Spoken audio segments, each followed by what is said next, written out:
लक्ष्य में तन्मय हो जाइए। द्रोणाचार्य ने अपने शिष्यों को बाण विद्या सिखाने के पश्चात सबको एकत्र किया और उनकी परीक्षा लेने की तैयारी की। एक बड़े पेड़ पर एक काठ की चिड़िया रखी गई। उसको भेदने का लक्ष्य ठहराया गया। आचार्य ने एक एक को बुलाकर उसे लक्ष्य भेदने के लिए दिया। शिष्य जब लक्ष्य भेद के आते तो उससे उनका एक ही प्रश्न रहता, तुम्हें क्या दिखाई देता है? और प्रत्येक व्यक्ति के उत्तर भी अलग अलग रहते।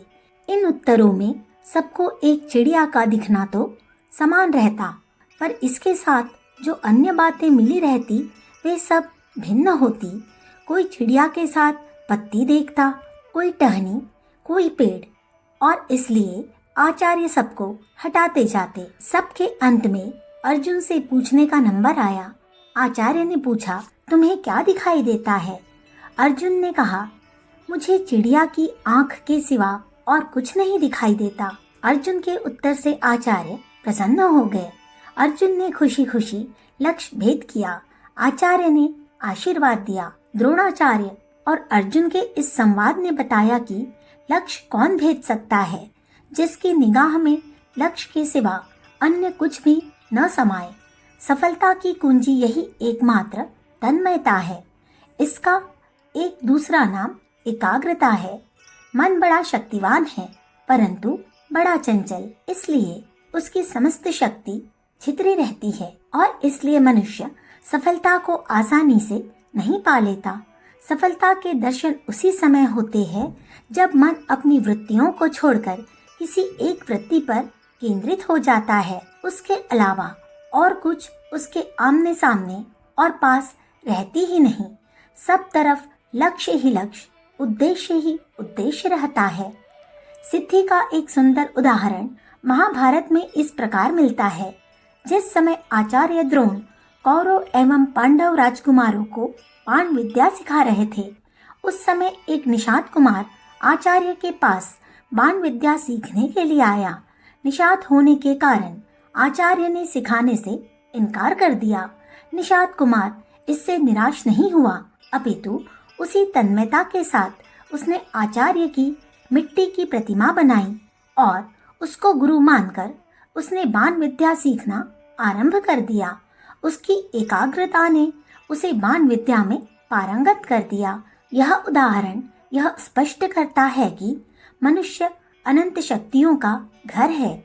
जब मनुष्य तन्मय होता है तो जिस शक्ति के प्रति तन्मय होता है वह शक्ति जागृत होती है और उस व्यक्ति को वह सराबोर कर देती है। पर जो लोग तन्मयता के रहस्य को नहीं जानते, अपने जीवन में जिन्हें कभी एकाग्रता की साधना का मौका नहीं मिला, वे हमेशा डाल डाल और पात पात पर डोलते रहे, परंतु सफलता देवी के वे दर्शन नहीं कर सके। जिन्हें हम विघ्न कहते हैं वे हमारे चित्त की विभिन्न वृत्तियां हैं जो अपने अनेक आकार प्रकार धारण करके सफल नहीं होने देती।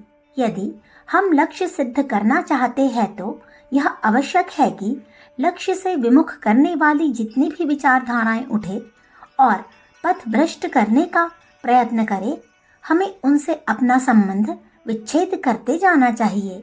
और यदि हम चाहे अपनी दृढ़ता को कायम रखें, अपने आप पर विश्वास रखें, तो हम ऐसा कर सकते हैं। इसमें किसी प्रकार का कोई संदेह नहीं है। एक ऐतिहासिक घटना इस संबंध में हमें विशेष प्रकाश दे सकती है। सिंहगढ़ जीतने के लिए मराठों के एक दल ने उस पर चढ़ाई कर दी।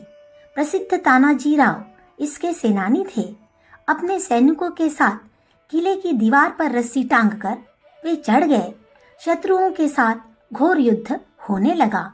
तानाजी खेल रहे, इस पर वीर मराठा चंचल हो गए और एकाग्रता भंग होते ही उन्होंने भागना आरंभ कर दिया।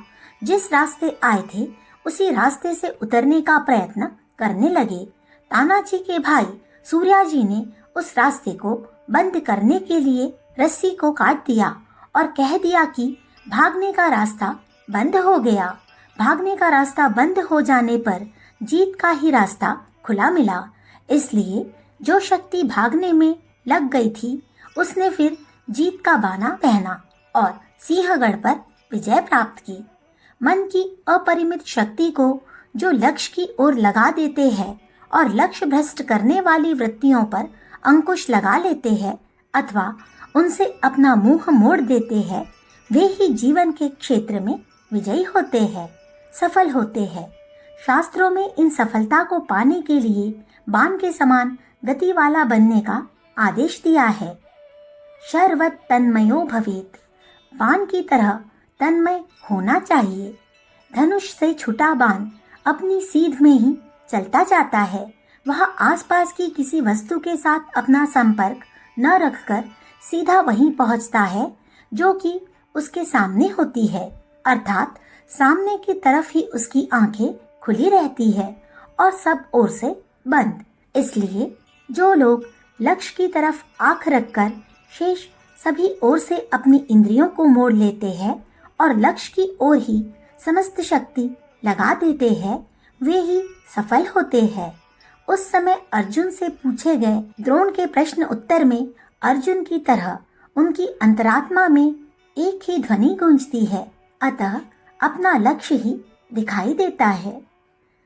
अखंड ज्योति, फरवरी सन 1950, पृष्ठ संख्या 9, 10, 11। हमारे YouTube चैनल विचार क्रांति दूत अखंड ज्योति पत्रिका को सब्सक्राइब करें एवं अगली वीडियोस प्राप्त करने के लिए बेल आइकन दबाएं। धन्यवाद।